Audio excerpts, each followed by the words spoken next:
आज भी गौरव की नींद इस बात को सोचते हुए खुल जाती है कि आज से 1 महीना पहले उसके साथ क्या हुआ था। गौरव उन लोगों में से है जिनको आत्माओं पर यकीन नहीं था, लेकिन उस घटना ने उसे इन बातों पर यकीन करने पर मजबूर कर दिया था।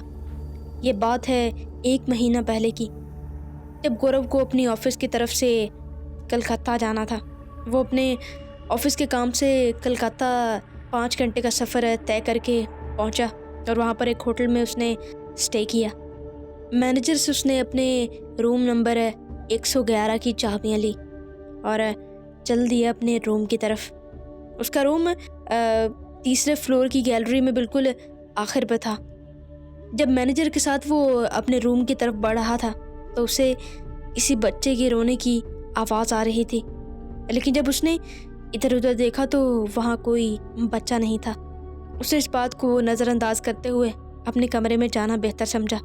जैसे ही उसने कमरा खोला तो क्या देखता है कि कमरा बहुत दिनों से नहीं बल्कि बहुत महीनों से बंद पड़ा था और कमरे से बहुत अजीब सी बदबू आ रही थी। उसने अंदर जाकर अपना सामान वगैरह रखा और बेड पर बैठा ही था कि उसे एक अजीब सी हवा महसूस हुई।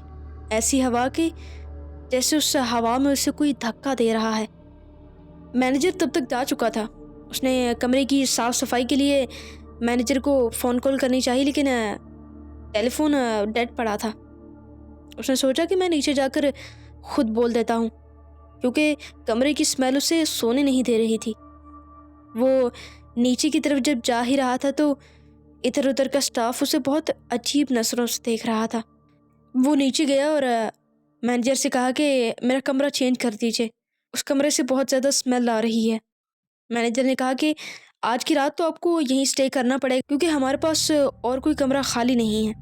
ज़्यादा इसरार ना करते हुए गौरव ने कहा कि ठीक है, आप बस सफाई करवा दें, और वहीं पर नीचे ही वो उनके सोफ़े पर लेट गया।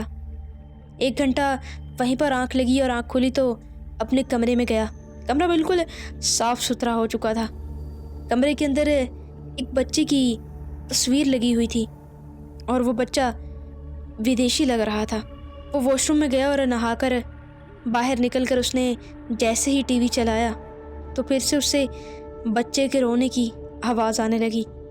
वो खड़ा हुआ, इधर उधर देखने लगा और टीवी बंद किया तो आवाज़ भी बंद हो गई। उसने अपना लैपटॉप खोला और काम करने लगा, लेकिन फिर से वही रोने की आवाज़, और अब की बार ये आवाज़ विंडो के बाहर से आ रही थी। जब उसने विंडो खोली तो सामने उसे एक नदी नज़र आई, बहुत शांत नदी। विंडो के खोलते ही उसे एक धक्का सा महसूस हुआ। उस धक्के से उसके पाँव लड़खड़ाए और उसने जल्दी से विंडो बंद कर दी, और जब पीछे की तरफ देखा तो उस बच्चे की तस्वीर पर से आंसू निकल रहे थे, मानो वो बच्चा उसी तस्वीर में रो रहा था। गौरव को कुछ समझ नहीं आ रहा था।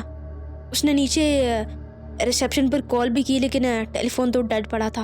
और सबसे हैरानगी की बात कि जैसे ही वो बिस्तर पर डरता डराता हुआ पहुंचा, जैसे ही उसने बेड पर लेटते ही अपने ऊपर चादर ली तो उसे महसूस हुआ कि उसकी चादर कोई खींच रहा है। वो भाग कर उठा और क्या देखता है कि वॉशरूम की लाइट कभी बंद हो रही है और कभी जल रही है, और उसे ऐसे महसूस हुआ कि कोई उसकी गर्दन में हाथ रखकर उसकी गर्दन मरोड़ रहा है। मैं हूँ सिद्रा और आप देख रहे हैं हॉरर हाउस टेप्स। कहानी को आगे बढ़ाने से पहले हमारे चैनल को लाइक और सब्सक्राइब ज़रूर करें। उसकी गर्दन को कोई मुसलसल दबाया जा रहा था, लेकिन पता नहीं, शायद उसकी किस्मत अच्छी थी कि वो वहाँ से भाग निकला। जैसे ही दरवाज़ा खोलने लगा तो सामने एक बैठा था छोटा सा बच्चा, लेकिन भागता हुआ नीचे की तरफ गया और उसे एक स्टाफ मेंबर दिखाई दिया। वो एक बुजुर्ग से चचा थे। उसने कहा कि चाचा, मेरे रूम में बहुत गड़बड़ है, मैं उस रूम में नहीं रहना चाहता। चाचा ने कहा कि मैं समझ सकता हूँ तुम्हें, तुम आज रात मेरे साथ सो जाओ, मेरे कमरे में आ जाओ। गौरव ने कहा कि हाँ, मैं बहुत डर गया हूँ, मैं आपके साथ ही सो जाऊँगा। चाचा ने उसे कुछ बताने के लिए बोला ही था कि वो वहीं रुक गए। सामने से गौरव ने कहा कि कौन सी बात है जो आप मुझसे छुपा रहे हैं? चाचा ने बहुत इसरार के बाद कहा, दरअसल आज से काफ़ी साल पहले यहाँ एक लंदन से फैमिली आई थी। उनका एक 5 साल का बच्चा भी था। एक दिन पता नहीं कौन से झगड़े की वजह से हस्बैंड ने अपनी बीवी को तेज़ धार चाकू से कत्ल कर दिया था और अपने बच्चे को नदी में फेंक दिया था और ख़ुद उसने पंखे के साथ लटक कर आत्महत्या कर ली थी। उसके बाद जो भी यहाँ आता है उसके साथ ऐसा ही होता है और शुक्र करो कि तुम्हारी किस्मत अच्छी थी कि तुम बच गए। वो चाचा की बातें सुनता सुनता ही वहीं पर सो गया और जब उठा तो वहाँ पर चाचा नहीं थे। अपने कमरे में डरता डराता हुआ पहुँचा और जल्दी से सामान पैक करके नीचे आया और रिसेप्शन वालों से पूछा कि यहाँ पर एक स्टाफ मेंबर हैं चाचा से, रहमान है उनका नाम, क्योंकि उस आदमी ने अपना नाम रहमान बताया था। तो मैनेजर ने बहुत हैरान होते हुए कहा कि आज से 3 साल पहले रहमान स्टाफ मेंबर की मौत हो चुकी है। अब यहाँ पर कोई रहमान नाम का आदमी काम नहीं करता। उम्मीद है कि आपको ये कहानी पसंद आई होगी। पसंद आए तो हमारी वीडियो को लाइक ज़रूर करें।